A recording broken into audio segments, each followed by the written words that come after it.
Story time. Lessons from the crazy house. Yeah. One lesson I learned to survive heartbreak. Ready?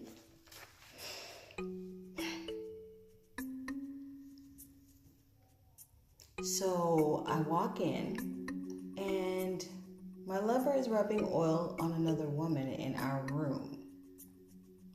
Friends are sitting on the couch looking at each other like, so no one's gonna tell her? Cheerful me goes la-di-dying on by and notices my lover is the only one missing in the mix. So I ask, and no one says anything. I think they're messing with me and I'll have something special waiting behind our room door. I get close to the door and lover steps out with oily hands and a well-oiled woman close behind. Now in these what the fuck moments, you know, your life flashes before your eyes and the consequences right behind what you're going to do in this situation. So, one, I straight grabbed a handful of her hair and slung and stumped the heifer while they all looked with their mouths hanging open.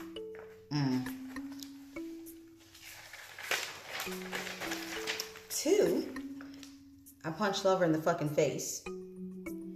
Forgetting to ask, have you lost your damn mind? I worked all day. And I don't come home to food, bitch. I come home to a bitch that smells and looks like oily chicken. Like, I can't eat that. What the fuck? That does me no good. Not only was she unattractive, but she was an edible bitch.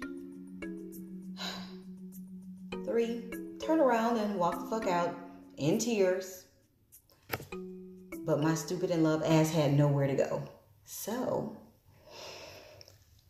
reality sunk in, and it was the most awkward oh shit moment ever. You hear me? Lover stood there like a caught deer. Oily chick, Smooth, started panicking and collected her shit, thinking she was about to get stabbed.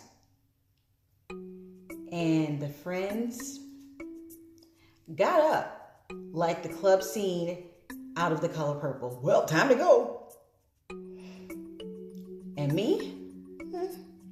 I stood there before Oily Chick started packing up and introduced myself and shook her hand.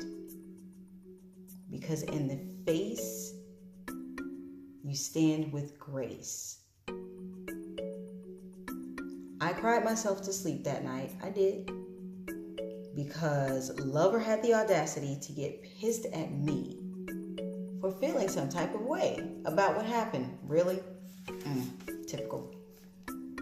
After a few more women, walk-ins, and wild-ass nights, I started crumbling. Why wasn't I good enough?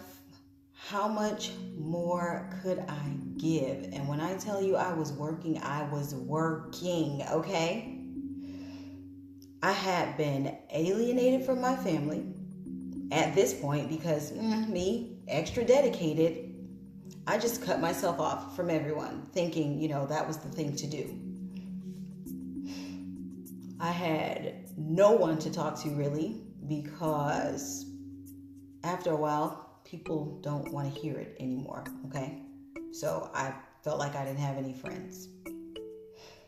One night, I just couldn't take it anymore.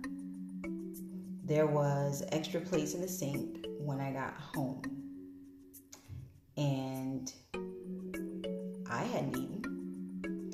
Lover was very OCD, so there was never any dishes. So I knew someone had been there, and I lost it. I grabbed every fucking dish that I know I didn't eat on, and I started breaking everything. Because when I asked Lover said, oh yeah, it was just a friend. Okay, yeah, we all know how that goes. So I screamed and I wailed and I fell to the floor.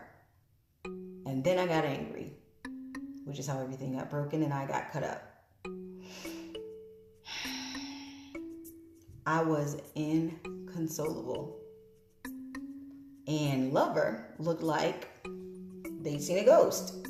Yep. So the next thing I know, I was in the psych ward on suicide watch. It was cold as hell, and that wasn't just the temperature. They stripped me naked, checked me for cuts, which I had because I was breaking shit in my mental lapse. They took my shoelaces so I wouldn't kill myself or hang myself with them. They put me in a hospital gown, drugged me, and sent me to a room. I woke up the next day feeling like I had been hit by a truck. I had to be dreaming like, where the fuck was my life? So there were days people everywhere. I was pointed by someone to go get in line. Someone asked me my name. I was handed a cup of pills. And then I don't remember eating or anything. I just know I was in suicide watch for 3 days. So at the end of my 3 days, all I remember is sitting in a rocking chair in some awkward piece of an office with a friendly staff member eating popcorn on a trifold napkin. You know, the hard napkins you get from the bathroom? And he called me Butterfly. He called me Butterfly. And after that, I got my shoelaces back. And I emotionally graduated to the other side of the clinic. So when I got over there, I had more drugs,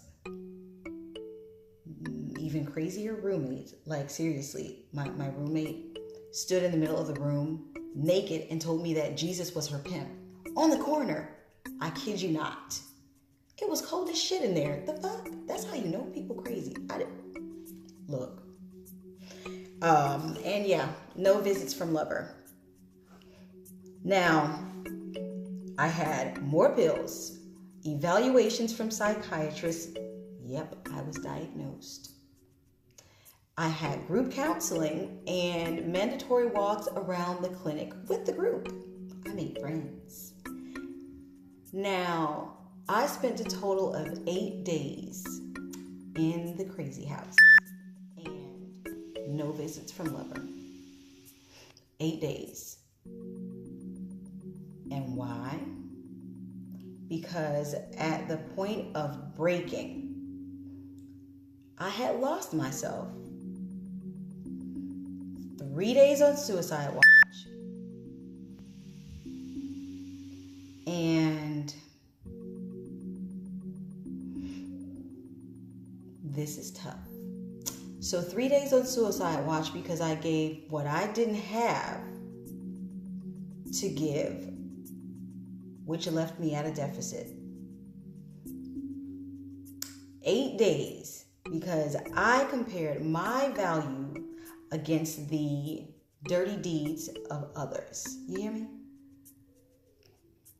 But what I learned is that what others do to you has everything to do with them.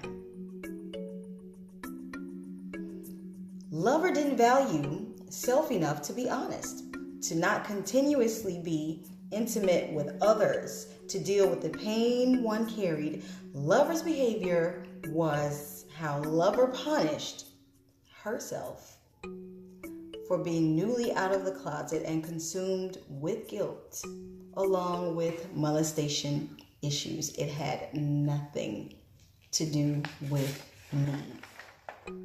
So the lesson of the day, your value starts with you and stays with you.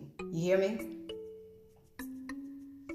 Do not be consumed by the ill treatment of others and take on what doesn't belong to you. Even in your growth and growing stage, you are phenomenal. You got it?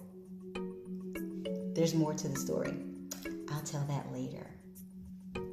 Just know that no one can take your greatness away. No one. This is I Am Woman. Thank you for sharing story time with me. Subscribe. Click the bell. I will see you soon. Be great on purpose.